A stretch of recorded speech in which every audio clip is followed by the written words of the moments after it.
Well, hello, friends. Mark Holmes here, and as always, thank you guys for watching, commenting, and subscribing to the Joe Blue Sports Board.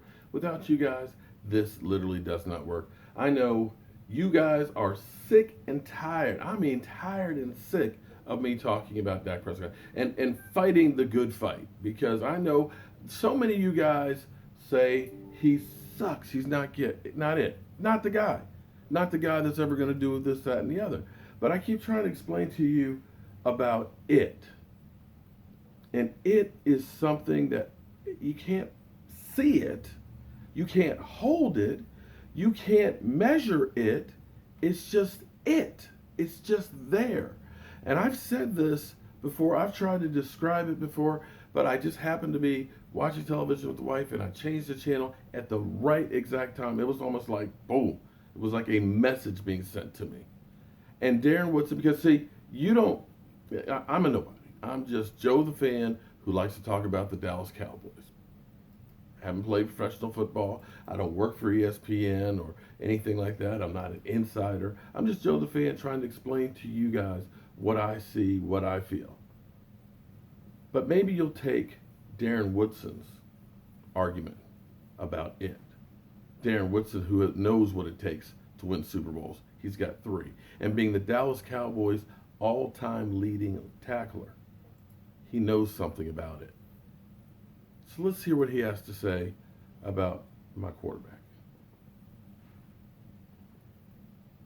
Despite some of the mistakes you see on the field. Russell, you just named a guy right now. Russell Wilson is that guy that automatically pops to mind. That you look at Russell Wilson and you go, oh my God, he's 6 foot, maybe 6 foot tall, and 5'11", the strongest arm, and won't sit in the pocket and go through his progressions. And you get upset by some of the things, and I'm sure some of the Seahawks fans will say the same thing. Oh man, I wish he would just sit in the pocket and not wait for things to open up. But that's just not his game. He just he may have some warts, but he's a winner, and he's won all his life. That's all he knows how to do, and it's like it's a mental toughness that comes at that position that you just believe in, that you just ultimately believe in. I think one of the biggest knocks on Matt Ryan's career has been he's so talented. He's extremely talented. Has great arm action. He can make all the throws and does a little bit of everything. But does he have that quality?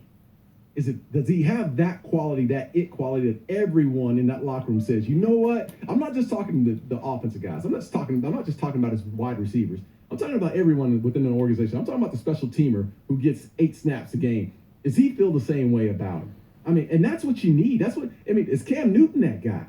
Honestly, is Cam a guy who I have always loved who Cam Newton was as a football player, but is he the leader that just thrust everyone behind him and he says, look, I'm going to put you on my shoulder, and they firmly believe in him? There's something, I'm telling you, there's something that there's qualities about. Tom Brady's got it, dude. I'm sorry. He's got the quality. Drew Brees has got it. It's just because it's just who they are, and they're leaders of men.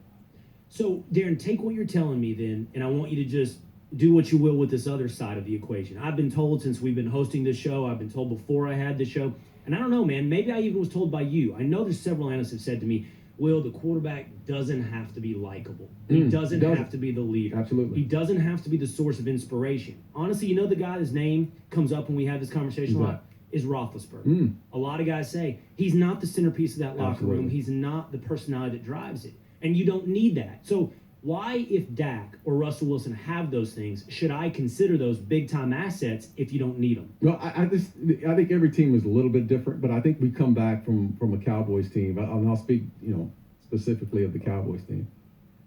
I think over the years that I think there's been this issue with, even as great as Tony, trust me, I'm the biggest Tony Romo fan there is. I mean, I think Tony Romo's done an unbelievable job at the quarterback position, arm action, being able to do things, lifting players up and making them better players around him and all that. That's one thing. But there's always been that quality of, will the entire team rally behind him? Will they rally behind him? And I don't know if they've always felt the same about Tony across the board.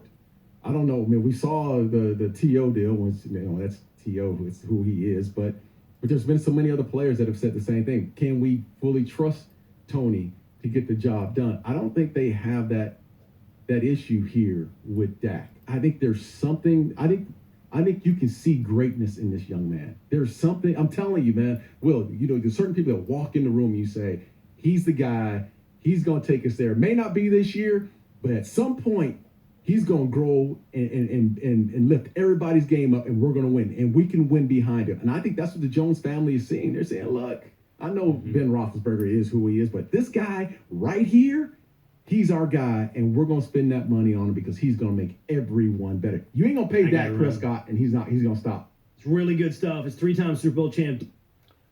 And that's what I'm talking about. All I know is this. When I look at what happened to the Dallas Cowboys early in the season when we were 3-5 and the offense was pathetic. Let's be honest. People had written us off. All these talking heads out here now asking if we can make a Super Bowl run. They said we were dead, stick a fork in us. That trade for Amari Cooper was going to be a top 10 pick for the Raiders and things. But the thing that you have to look and understand is that team never gave up. That team believed in the quarterback. That team did not fight against each other when things were down. And when you look at what they're able to do in the fourth quarter, they may have bad quarters ahead of that. But when the shit is on the line, when the chips are down, when you need it right now, he's there and everybody rallies around him as well, and the whole team is successful. I know you guys do fantasy football and you pay attention to the numbers and you look at this guy's got huge numbers and look what they're doing. Yeah. Excuse me. Matty Ice got great numbers right now. A lot better than Dak Prescott. But are they sniffing the playoffs? Aaron Rodgers. Well, let's look at the Green Bay Packers over the last 28 years. 2 of the best quarterbacks that have ever been there. And 2 Super Bowls. That's it. But I'm telling you, it's more than just the numbers out there. And I know, I can't wait to see the comments. Oh, making excuses. Because and I know exactly what you're going to say. You're saying he's good because he's bad. You're an idiot. That's fine. You guys can think and do whatever you want to, but the real fans know what I'm talking about. I'm Mark Holmes, and my throat is still dry from that damn colonoscopy. I'll see you soon.